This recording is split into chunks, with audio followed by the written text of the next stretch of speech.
ঠেলায় না পড়লে বেড়াল গাছে ওঠে না, এই প্রবাদটি, এই গানটি আমরা অনেকবারই শুনেছি, কিন্তু এটা এবার বাস্তবে আমরা রূপান্তরিত হতে দেখলাম।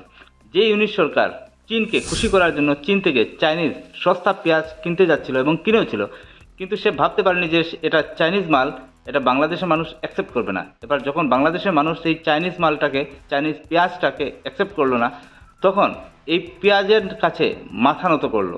যে ইউনিশ সরকার ভারতের শক্তি, ইসরায়েলের শক্তি, রাশিয়ার শক্তি, কোনো শক্তির আগে মাথা নত করেনি, সেই ইউনিশ সরকার এবার এই পেঁয়াজের সামনে মাথা নত করতে বাধ্য হলো।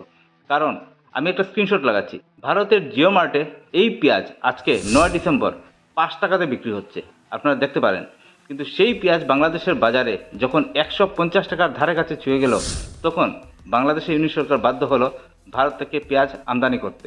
যদিও ভারতের বিভিন্ন রাজ্যের বাজারগুলোতে পেঁয়াজের দাম 15 টাকা থেকে শুরু করে 30 টাকার মধ্যে বিক্রি হচ্ছে, কিন্তু একবার যদি বাংলাদেশ আমদানি শুরু করে পেঁয়াজ, তাহলে ভারতের পেঁয়াজের দাম একটু বাড়বে, কিন্তু হয়তো 30 টাকা, 40 টাকা বা 50 টাকার মধ্যে হতে পারে, কিন্তু 150 টাকা কোনোদিনও হবে না। গত অগাস্ট মাসে বাংলাদেশ সরকার ভারত থেকে লাস্ট পেঁয়াজ আমদানি করে, তারপর কিন্তু আর কোনো পেঁয়াজ আমদানি করেনি। ভেবেছিল বিভিন্ন দেশ থেকে, চায়না থেকে আমরা পেঁয়াজ যদি আমদানি করি, তাহলে আমরা দেশের যে পেঁয়াজের ঘাটতি সেটা আমরা পূরণ করতে পারবো, কিন্তু সে জায়গাতে মার খেয়ে গেল ইউনিশ সরকার।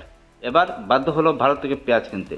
বাংলাদেশ এটাও বলছে যে একবার যদি পেঁয়াজের যোগান তাদের দেশে পরিপূর্ণ হয়ে যায়, তাহলে কিন্তু তারা আর ভারত থেকে পেঁয়াজ কিনবে না। ব্যাপার হলো, মোহাম্মদ ইউনিসের মতো একজন ব্যক্তিত্ব, একজন অর্থনীতিবিদ, তিনি কি জানেন না যে বাংলাদেশের সাথে ভারতের সম্পর্ক থাকলে বাংলাদেশের অর্থনীতি কোন পর্যায়ে যেতে পারে, কি কি লাভ হতে পারে? কিন্তু তিনি কেন করছেন? কারণ তুষ্টিকরণের জন্য, কিছু মানুষকে সুবিধা দেওয়ার জন্য, কিছু মানুষকে খুশি করার জন্য। আমেরিকা, চীন এবং পাকিস্তান যারা বাংলাদেশকে অতটা সাহায্য করতে পারবে না জিওগ্রাফিক্যালি, কারণ এটা পসিবল নয়। ভারত বাংলাদেশকে 3 দিক থেকে ঘিরে রেখেছে। এবার সেই ভারতকে টপকিয়ে চীন বাংলাদেশকে সরাসরি সাহায্য করতে পারবে না, পাকিস্তান বাংলাদেশকে সরাসরি সাহায্য করতে পারবে না, এবং কোনো দেশই, আমেরিকাও পারবে না। বাংলাদেশকে সরাসরি যদি সাহায্য করতে পারে, সেটা একমাত্র একই দেশ, সেটা হচ্ছে ভারত। ভারত থেকে বিভিন্ন জিনিস বাংলাদেশে আমদানি করতে হবে, বাংলাদেশ থেকে আবার রপ্তানিও করতে হবে। ভারত ছাড়া বাংলাদেশের গতি নেই। তাই শুধু এই পেঁয়াজের জন্য নয়, বিভিন্ন জিনিসের জন্য এই ইউনিশ সরকার ভারতের কাছে মাথা নত করবে। আপনার সময়ের অপেক্ষা করুন এবং দেখে যান বাংলাদেশের অর্থনীতি যদি উনার এই রক্তেরা থাকে, তাহলে বাংলাদেশের অর্থনীতিকে উনি কোন পর্যায়ে নিয়ে যান, শুধু আপনারা দেখতে থাকেন। জয় হিন্দ, জয় ভারত। ভালো লাগলে একটু সাবস্ক্রাইব করে নেবেন। ধন্যবাদ।